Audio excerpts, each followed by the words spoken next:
What's up, YouTubers? Kamusta kayo mga kabaltek? Right now, we're going to check what's with the G30SF in this case. Alright, so we have a padlock, two 10-round magazines, a speed loader, and a brush to clean the barrel. And this one is the manual for sure, and other documents like for the warranty thing, and of course the main star of this video, this G30SF chambered in 45 ACP.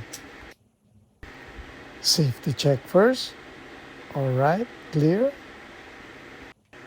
And I'm gonna give you some specs of this, like the slide width 1.12 inches, trigger pull has a 5.5 pounds, overall length 6.97 inches, with the height of 4.8 inches, which makes it popular for concealed carry.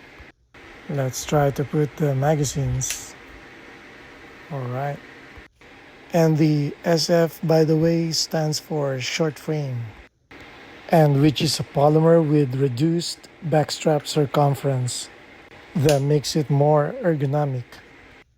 Kaya mas okay ang grip nito compared dun sa ibang Glocks. And to me, it's perfect for those people who has a medium-sized hand. Okay, let's try to dismantle this slide. Alright, the barrel length, by the way, has a 3.7 inches. And the weight of this, if it's loaded, like 34 ounces. Also, they say that the magazine of G21 will work with this G30SF. So let's try this bad boy.